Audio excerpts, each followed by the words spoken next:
Locked and loaded.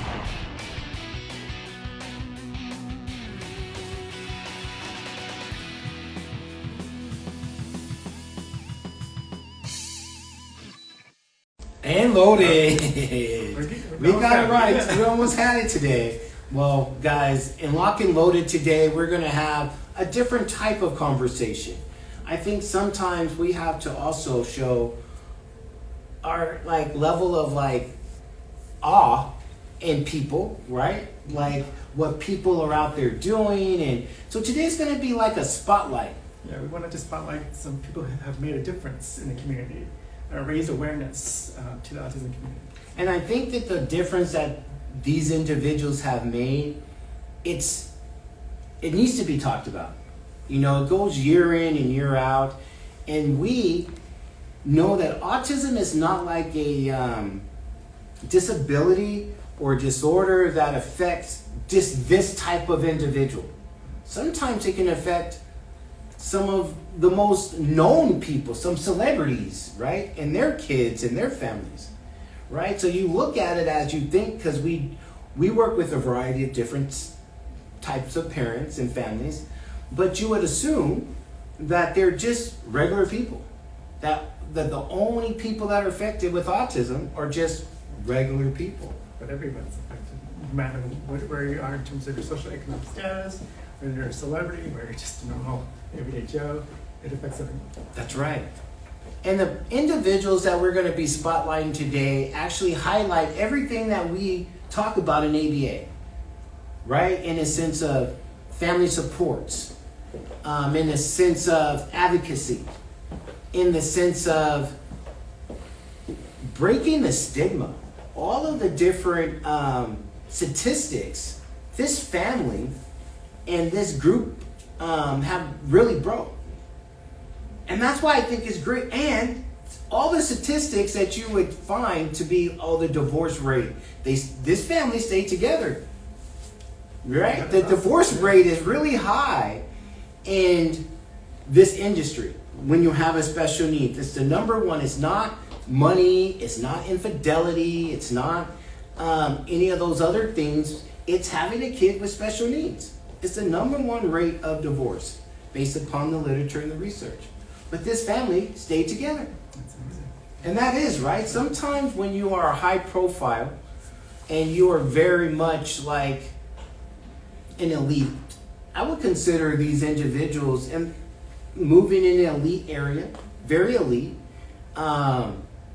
but they stuck together despite their elite status, despite they didn't go this way. They seem to be more locked in. And I think it's honorable. It is. Right, Dr. Lee? It's very honorable.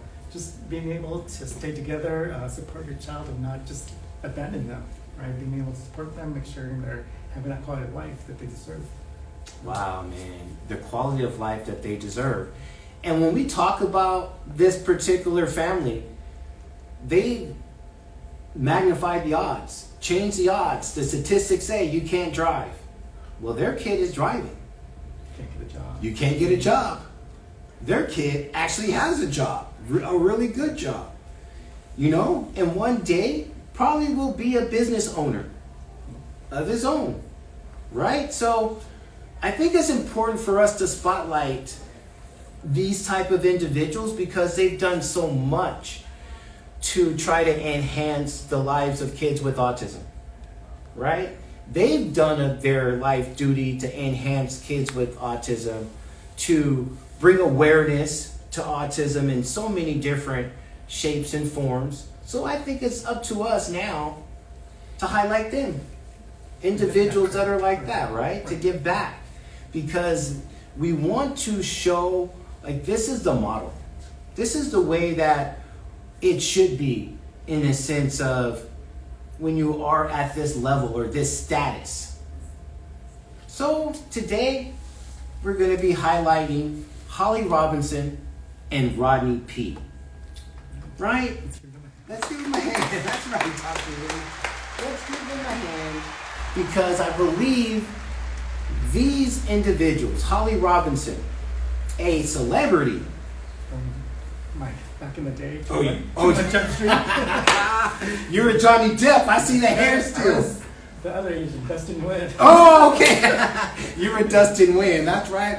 I definitely was a Holly fan during that time. So it's just to see the evolution. All the other movies she's done. I know my kids really like Family Matters. You know, her being a part of that. And all the different Christmas documentaries. I mean, movies that she has been a part of. And Ron Peete. Oh, yeah. USC football quarterback. I went to UCLA, so he is. So I know a Troy Aikman fan, but they were the duel back then. They were. And I want to He was say, amazing. Went on to have an NFL career. yes, he did have an amazing NFL career, Rodney Peete. So when you look at Rodney Peete, a USC grad, an NFL quarterback, amazing. First round pick, right? He meets the love of his life. They have kids, and then they have a kid with special needs. You would think, as they have this, what we consider this Hollywood life, everything is pretty good, right? In the eyes of the public, of course. That you would feel like at this particular time that their whole world would feel lost. But it wasn't. What they did with that, creating foundations, creating resources for families, not hiding their child from that spotlight. I think that's been amazing. And you know, you're right. We're going to talk about all those things. But you know what? It's what we talk about all the time. Them themselves had to deal with the stages of grief.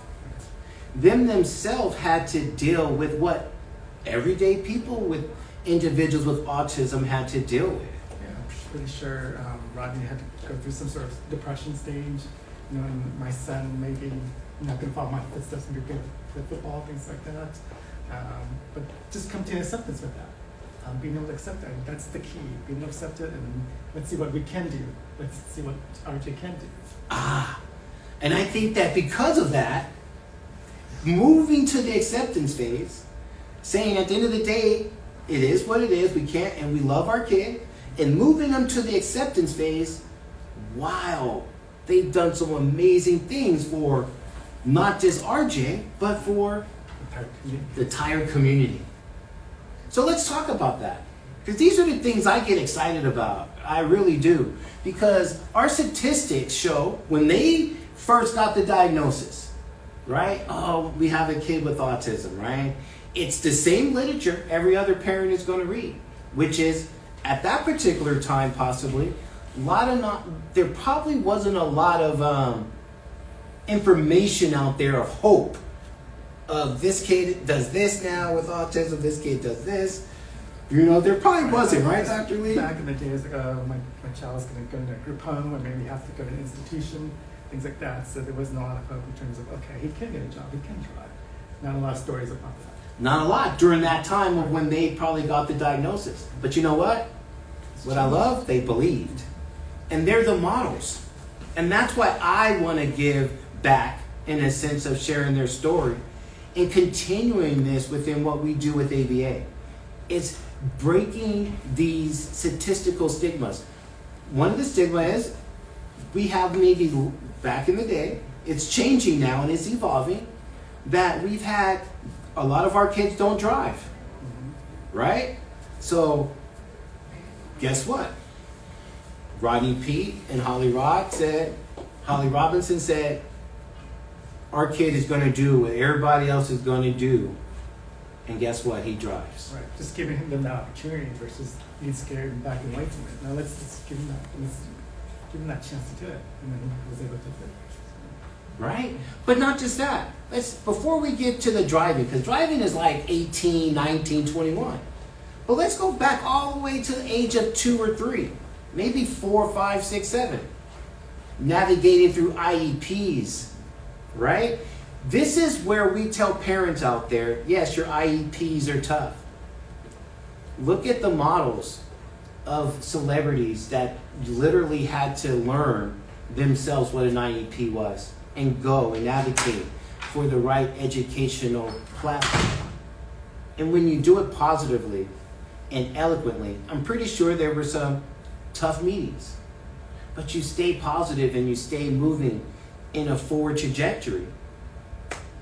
You're seeing now the results. Yeah, just not giving up. Just, this is my child. I'm going to do everything I can to get the best for my child.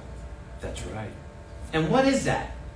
What would you, because I don't know all the things, obviously. We're spotlighting them and we're talking about their story, right? Not knowing a lot about their story, but just from it, being an analyst in ABA, we know the stories of what parents go through and the struggles, and we know the data and all that. And to see this young man, handsome young man, do the things that we know that he's doing, being able to work for the Dodgers. Everybody would love to work for a professional organization, but the fact that he got the opportunity and then succeeded. He's actually well liked. He does a really great job at his job and he loves it. Right? That's awesome. That's what we're in ABA, what we do every day, Dr. Lee. We shoot out to create goals. Right? For these kids to live a better quality of life. And we set off to work collaboratively with the families to assure that these are the same goals that they also agree with.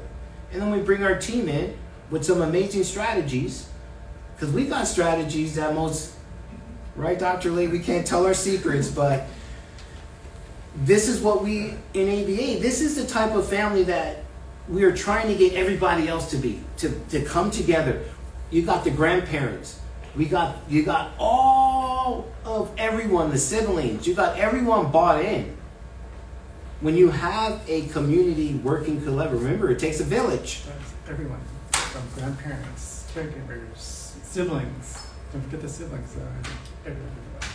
So when we're modeling, when we're analyzing, because we have to go out and train new clinicians. We have to do parent training, right? And we say this is the way that we should train parents based upon the literature, based upon the research.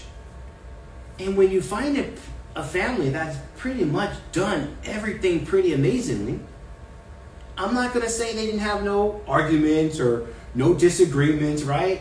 Because nothing in life is perfect. That's why life is beautiful, because of the imperfections of our lives, right? So when you look at this is our model for ABA. When you're looking for families, and you're looking, like I'm a researcher, as you know, Dr. Lee. I read at nighttime and I look for different things to show the team, this is the model, right? This is what we're trying to accomplish. This is what we want all families to do, right? When we're talking about creating goals, we want to make sure that we're creating goals that are achievable, realistic. Some families, when they create goals, I just want him to be able to go to the bathroom. It's like, okay, but what else can we do besides that? And then they'll stop from there. That's the only thing they want to do now. But this family, we say, okay, they created goals where up there, right? Super up there. And I think that's where we want to keep sharing with everyone. It's not because they're celebrities. It's just because they bought in to the research. Because celebrities, they can go and do some different type of stuff, right? If you have the money, you can do hyperbaric chambers, you can do some shots, things like that. But all of those things are not what? They cost money. But not just cost money, but they're not empirically validated. But you're going to try these things because no, that's not what they did. They locked in. Education, family, behaviors, right? Behaviors. You have to assure that the behavior is right to where it needs to be. In order for that, you have to have models around to show this is the behavior that we're looking for. And he had great siblings to probably model. Great community to probably model. And I think that these are the things that we're trying to analyze and say, okay, you got a family that's NFL dad, an actress, a celebrity mom. They could have really had two different opinions, argued about it, and went two different separate ways. But they locked in together, stayed dedicated to the literature, and that's what we're trying to tell parents. It's that nothing in life is going to be perfect. It's what you make out of it. And that's what becomes perfect. Because my team got a chance to meet RJ at Special Needs Coffee. And he's an amazing guy. Really, organically, really an amazing individual. And it made me think, like, this is what we're shooting for. And so is our staff at Special Needs Coffee. They're amazing as well. But their parents may be thinking that they're not like these other parents. And reality is, we're all the same. Yeah, just being able to work as a team, communicate, collaborate with each other, being on the same page. And in fact, communication is the key. If you and your significant other, if you guys aren't on that same page, that's where we're going to see differences. That's where we're going to run into issues. So just knowing how to communicate. If you want one thing for your child and your spouse wants another thing, how do you communicate that? Do you just get upset? Do you yell? Or do you talk about it, work it out? Versus, okay, let's have this vehicle, but let's also have this vehicle. So creating a hierarchy of things we want to work on, right? Not just saying, no, I don't want to listen to you, I'm out of here, right? That's right. So we see an example of what collaboration and teamwork is. And that's what we're trying to spotlight in Lock and Loaded is we talk about strategies. We bring people in. But sometimes we don't just talk about this is what we would like to, this is a good model to success. If you want to see what success looks like, look at this family right here. Look at this family. Amazing family. That's the level of success that we're looking to try to shoot for. As ABA, we work hard in trying to understand the best approach, the right ethics for each and every family, because every family, as we talk about, is uniquely different, right? So it's how do you do this? But I tell everyone this, I may be knowledgeable, Dr. Lee's knowledgeable, but the parents are super knowledgeable. They know their kid better than us. But if we can work together, we can make change.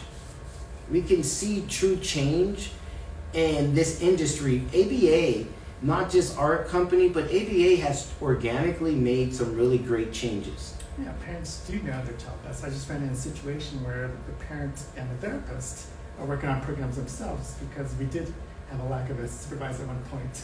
And we were seeing like, okay, yes, the parent was able to create goals with the therapist. They were able to make progress with that therapist, even without that support. And that was amazing. So that the parents do know, they're very educated, do know what they want from the child. And that's very, very, very valuable, Dr. Lee, is that we don't leave the parents out of the equation.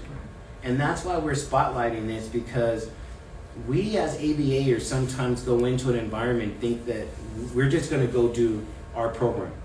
No, the program has to, 100%, has to be family oriented. It has to be a united front. It's not what the agency wants, it's what everybody wants. It's where the child wants. It's the family wants this, and we should work on the same page. And I say very tactfully, of course, you're right. It's not what the agency wants, it's what the family wants under the confines of what's empirically validated and what's ethical within our industry and what we can do. And that's what we're looking at is how do we continuously move all families like this? Because I'm pretty sure when they started, they did not think he was going to drive, possibly because the research did not support that. They probably didn't think he was going to have a good job because the research didn't support it, right? But now, through their hard work and staying locked in and dedicated to their child and to their family, you see this. You see a kid working. You see a kid driving. You see a kid, having some swag. He's swaggy. I don't know if you ever met him, but he's actually really swaggy. Looking all cool and stuff. That's what we want. Looking just like anyone else, just all swaggy and cool. And I think that that's what we emphasize in ABA. You know, we have families that we talk about, like, all right, when you send your kid to school, do you want them to have, yeah, he may not or she may not be able to tie their shoe, but there's this stigma on Velcros shoes. And they get made fun of, being bullied just because of their appearance, with the dress like that, if they're not just as with the same as their appearance. Right? And what is ABA? To identify what is what? Socially acceptable. And we're not just looking at the behaviors, we're looking at everything overall. So what is socially acceptable in our society is to look presentable, to look like everyone else, to dress like everyone else. That's the number one thing. Of course, you don't have to socialize like everyone else. You don't have to have the same, because your socialization may be different than my socialization. But look at your swag. You're swaggy just like I'm swaggy. He said, not as much, you're just as swaggy. Oh, you don't have the sneakers, but it's okay. It's okay. We're going to put those Jordans on you. Let me pull up my socks. I'm a little ashy today, guys. So this is where we're at into here is making sure that you guys have models in hope, optimism. And ABA, sometimes if you don't know if there's a future out there, then you don't know why you're doing it. And it can be like, I'm not going to do that. But this particular family, if you do your research and you see, this is hope. If you stay locked in and do all of the things that are based upon the research and literature, the success is going to be there based upon what you see here. And I think we need to see success in order to know that success is available for us. And if ABA agencies and everyone, I'm telling you, we're doing a really good job right now. We're seeing some really great clinical outcomes. Kids are working now.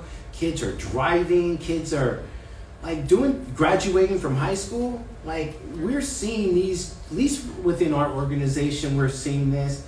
But our organization is doing what? Helping change the statistics overall too. Yeah, but definitely in terms of what we're doing, we want to make sure that we're not just providing services in the home and then leaving. We want to make sure that when we leave, the parents are able to follow through with what we do, so that way we see more success, not just success at the time that we're there. Right? If we're just there, okay, we've been there for a year, 2 years, but what about down the line? How do we get that child to be where they need to be down the line?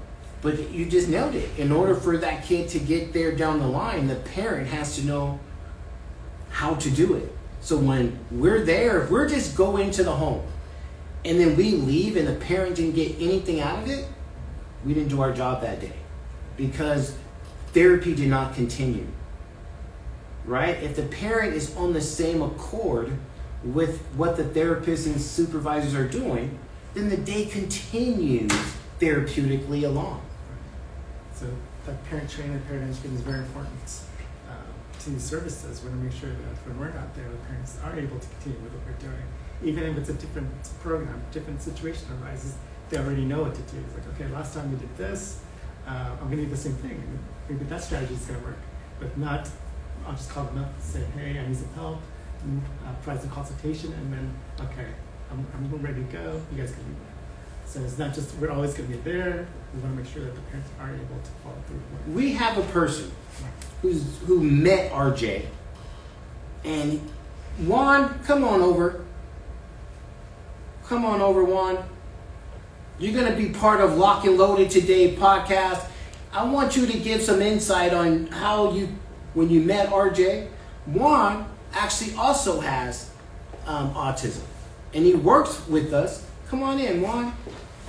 Get a chair right there for us. Sorry we didn't have a chair for you today, Juan. I'm going to let you sit right here, Juan. Sit right there. Thank you, producer, for the chair. All right, Juan, how are you? So we're doing a profile today on the amazing family that you got a chance to meet this past weekend. Rich, Holly Robinson, and Mr. Rodney Peete, yeah, and then RJ. RJ. What do you think about that family and the experience that you had with them? And tell the audience. It went good. Since I finally met RJ, yes, the drink tastes pretty good. I like Okay. it. So, what did you think about RJ? He's a tall person. I'm glad I met him. I'm glad I met him, and the drink is very delicious. All right. So they made a drink for RJ to kind of represent and highlight how amazing of a young man he is. And you're saying the drink was amazing. Yes, the drink is very amazing. Okay. And then we made all the drinks for everybody at Hollywood. Was the Red Bull Epilepsy, the cucumber lemonade, and then the pistachio latte. And how was Holly when you got a chance? Was she a sweet lady to you? Yes, she said hi to everybody, and then I told her thank you for all inviting us. And I was like, I wanted to tell her that I want to come again next year in the future. Why? Because her events are amazing, right? Yes. Because they really give people an awareness Yeah. of the autism community, and they got a lot of cool people that come. Right? Yes, Who sir. was your favorite so far that you got a chance to meet? Since I missed that, I want to meet since we left is I want to meet the basketball player named Magic Johnson, Irvin Magic Oh, Johnson. you want to meet Irvin Magic. I know it's too late, but maybe next time. Okay. Huh? Who did you meet? We saw an actor. He plays from Good Girls named Reno. He took the watermelon. I told him that. He said, "Hey, what is that?" I said, "This is the watermelon Red Bull drink." And did he enjoy it, you think? Yes, he did. Nice. I give him 2 drinks. Yeah. Well, that's what I love about what Holly Robinson and Rodney Peete does. Is every year, I remember going way back. This was, I'm talking about when, well before BAT, well before, they used to rent out the NBC studios, like out there in like LA area. And they used to do like carnivals. And they used to have actors and had all these carnivals, and we had the luxury of going there 2 years. And it was amazing. It was literally, it was everything that you could imagine for the population, for kids with autism. And they had a book.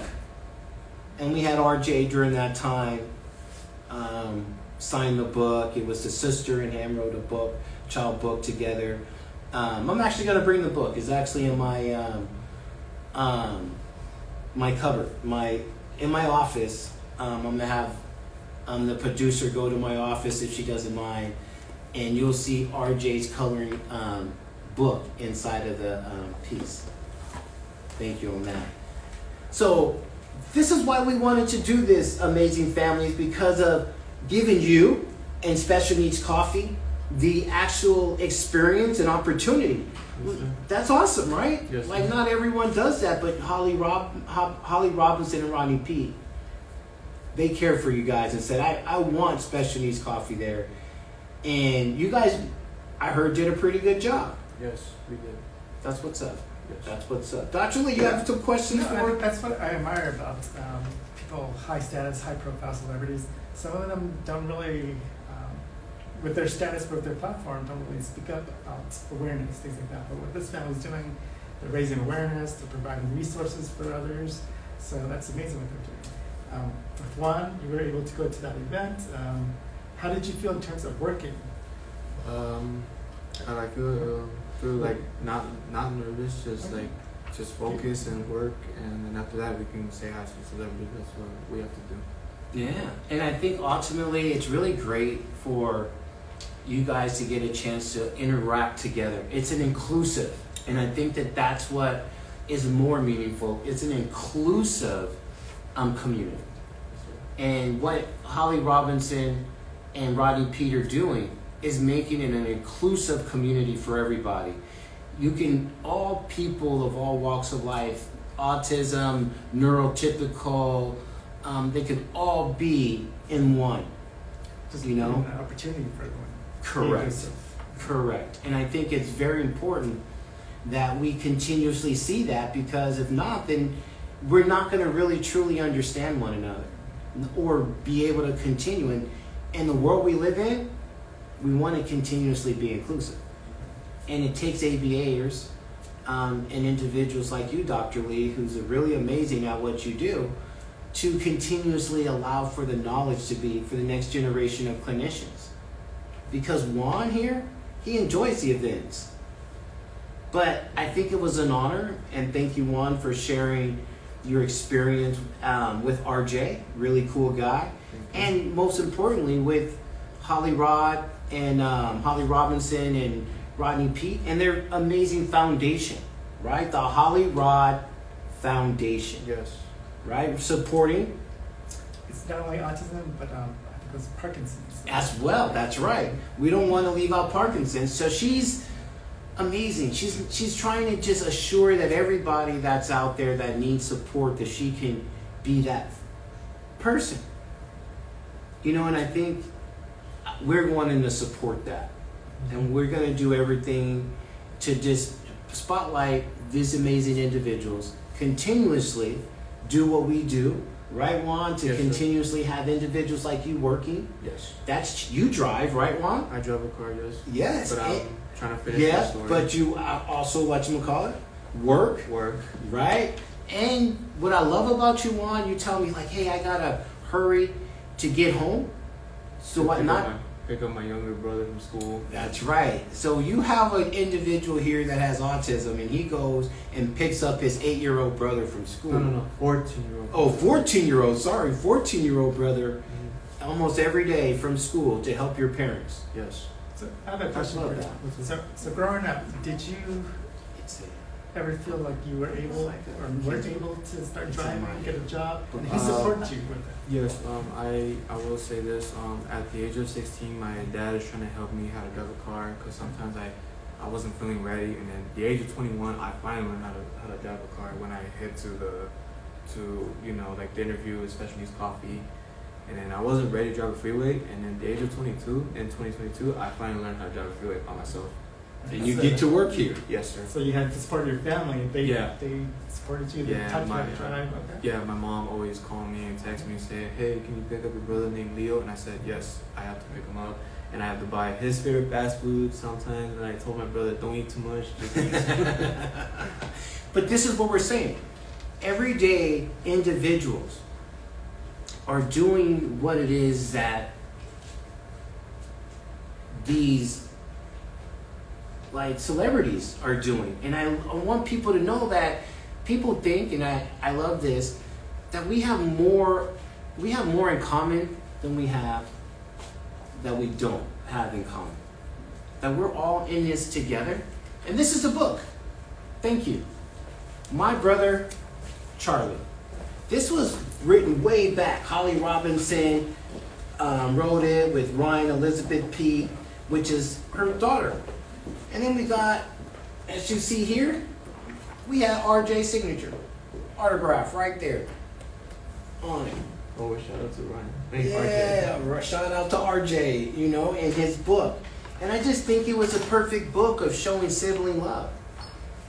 And that was just what we're talking about, the level of support. If you guys get a chance, go out and read My Brother Charlie. It's a book that, again, this is RJ way back then. Way back, RJ, look how young he looks compared to then. Look at RJ, Yes. And his sister, Right. amazing support. Teach you how to drive. Like, don't give And up. then my siblings always, my two siblings, I have an older sister, my two older sisters, her name was Emily and Kate. My Emily is 30 years old, and then Kate is 25 years old, same as Caitlin's age. I know they were helping me because I know that I was almost past the new rent test, and she's like, hey Juan, I know you've been going through, I'm gonna help you so much because we're your heroes. And that's what we want. We want more of what we're seeing today is families that are continuously buying into the process and trusting the process. Yeah. It's really about trusting the process. And I want to say that's what in Lock and Loaded, we want to bring this type of awareness. We bring strategies, we bring, teachers, we even may bring controversial type of topics. But sometimes we just have to take a time out and just spotlight amazing people. And what they've done And they're giving back to the autism community all of the years of awareness because of their platform. They are on TV, they're on commercials. She does after school like programs and commercials, right? She could have easily never talked about autism, easily never said anything and never gave back. She could have just continued on, but she decided to also assure and Rodney Peete, because how many dads out there, I'm telling you, he's a model for dads. For reals, right? Look at what, like, yeah.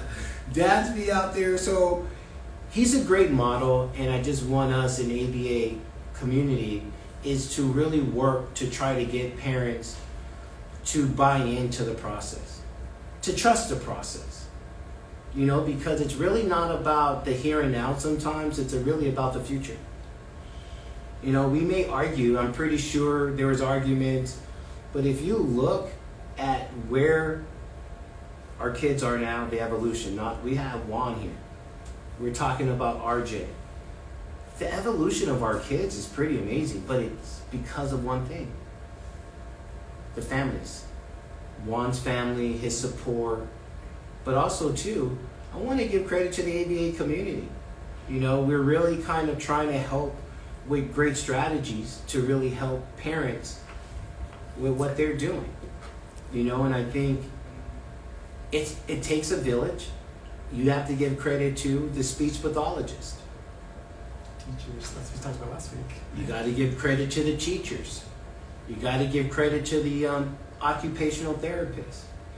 You got to give credit to the regional center coordinators and the insurance providers that are out there. You got to give credit to the state, to the people that are writing the bills. It's like everyone is in this, but you have to see success to know that we can continue and that we should continue and that we'll see more kids like Juan and RJ working, more kids being able to drive, more kids going to college and having a family and getting married, like Independent. and have autonomy and independency, right? Yes, sir. That's what we want for our community, right, Juan? Yes, sir. And that's what you want, right? Yes. And that's why we wake up every day and don't go to sleep until way, way, way late at night, because we're continuously researching and finding the right solutions, because there's not one answer that fits everything. It's literally your own ingredients, but the ingredients is family, it's support, positivity, right? Yes, sir. Those are just some of the fundamental components. So what we do during this time, we open it up to some of our audience out there. If anyone out there would like to say anything about Holly Rod, their foundation, about just the autism community and the need of what we're seeing here by this amazing family,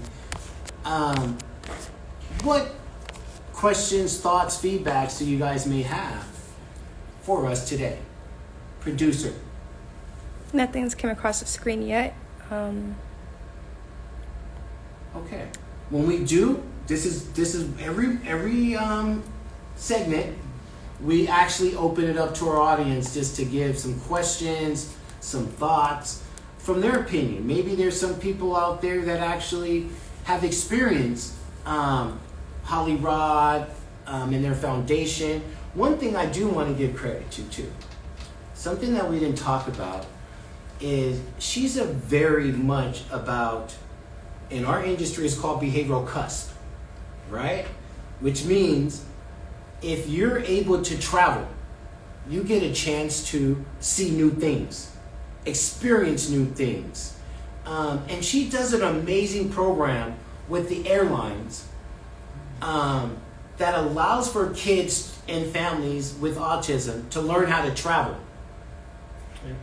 Families don't travel because they don't want to get on an airplane because there's so much issues with that. So many issues with getting on airplanes and traveling. Juan, did you get on an airplane When I was a little kid, 6 years old, yes, since the day I went to a trip to Mexico with my dad's family. Yeah. And how was it? So we took off, and I was a little bit scared, but after that, and it was a beautiful sunscreen, like, and then after that, I arrived to Mexico. And you were able to see your family, see different culture, different food, different language, obviously, right? Yeah, with my dad's family, yeah, speak Right. Spanish to them. Yeah. To, But didn't you grow from that experience? so In a that- positive way, like, Yeah, yeah. because my dad told me a story about Mexico, and then about my late grandpa. And you're able to see it Yeah. yourself. Yeah.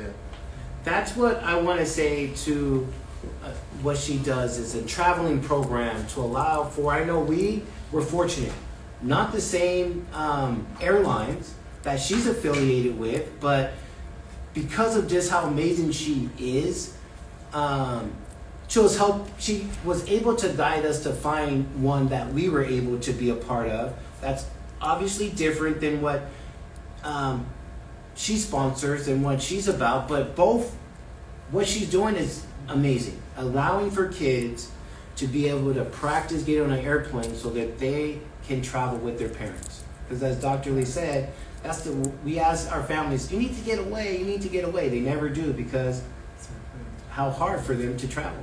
Yeah, just being able to get on the airplane, now they have different experiences, different contingencies of reinforcement, so that behavior, because it's really important. Those are the behaviors that we do want to teach. That's right, right? So I think as we do this, she's allowing for people to have these opportunities. I know over 100 and something families got an opportunity to learn how to travel, and I literally got 2 families that said, you know what, we wouldn't have never traveled in our whole entire life. Now we're going to book a vacation. And guess what? They did. And it was a successful one.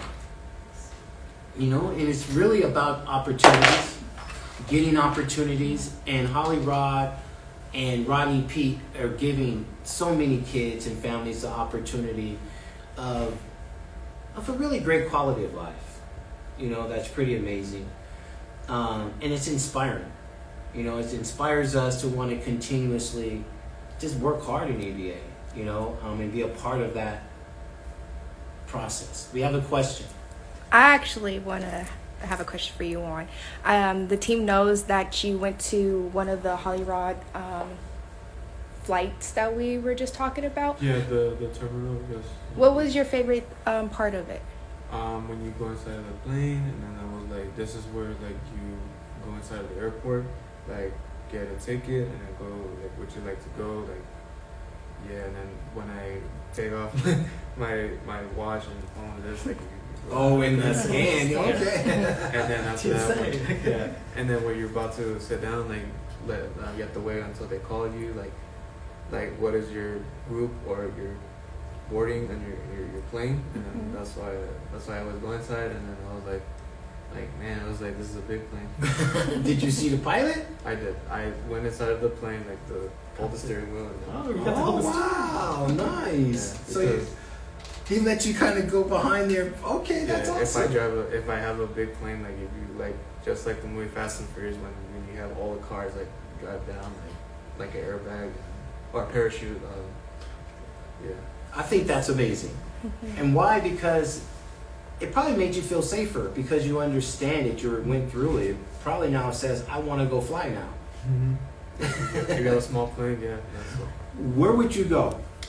For me, like what trip I like to go, I like to visit, my dad's family from Mexico, so I haven't visited since 2006. And then the other trip, maybe Miami, Florida, just like Scarface. Oh, okay. And maybe New York. Yeah, I want to visit New York and go visit the One World Trade Center Museum inside. That's amazing. Yeah. But I want to say, you got the experience that she was able to help us with, and now you want to fly everywhere. You feel good about flying. Yeah. Thank you, Holly Rod, and your foundation Thank you. for all the things that you've done. Because again, just what you heard today and what our producer was able to kind of get from Juan was his experience that was like life changing for him, that allowed for him now to want to travel everywhere and feeling good and comfortable about it. You know, so, and again, there's so many other families, and this is why we're wanting to highlight. It's not just about maybe putting on maybe a show. It's what are you really organically doing in our community? And she's organically really, and Rodney Peete are organically doing great things. Yeah, just giving back, right? Just using their resources to give back to people who may not have that opportunity. Yeah. So, I mean, and then also helping a community. I know sometimes in the black community, the stigma could be not that positive. She's changing the stigma. You're really allowing for individuals to buy into this system, because there's truly some great outcomes. And as you see with this amazing family, I mean, and it started early. It wasn't something that she just did now. She's been doing this forever. As you can see with my brother Charlie. And I'm pretty sure prior to that, there was many more, because this was her second carnival that I've been to at the, over there in the NBC. So I know she was doing it well before. You know, and that's what I think is amazing. And, you know, again, for a person who loves autism, who loves what we do in ABA, I want to say thank you for your awareness, to both of your guys' attunement to your family, and then being courageous enough to share it with the world so that they can see the amazingness that has been able to produce. So thank you so much for everything you've done, Holly Rod and Rodney Peete. Keep it up. You know, I know we're going to keep it up, and we're going to even work 2 times harder. This is just the motivation for not just us as clinicians, but for families in our community to keep on coming together positively. Because I know Dr. Lee loves this industry. He's been in it for so long. He's worked with Lovas over at UCLA.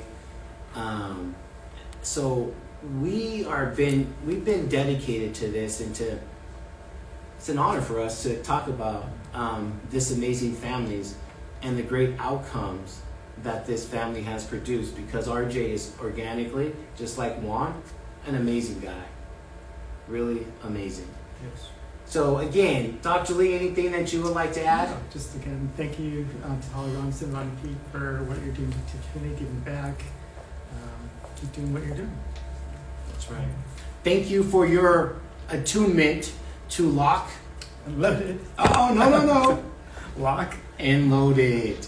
We'll see you next Monday for another great episode. And just again, if you get a chance, thank you, Juan, for being a part. You're an amazing. Keep up your great work. I really appreciate you. I will say And let's continue to work collaboratively, positively, for the best interest, for an inclusive world, an inclusive community.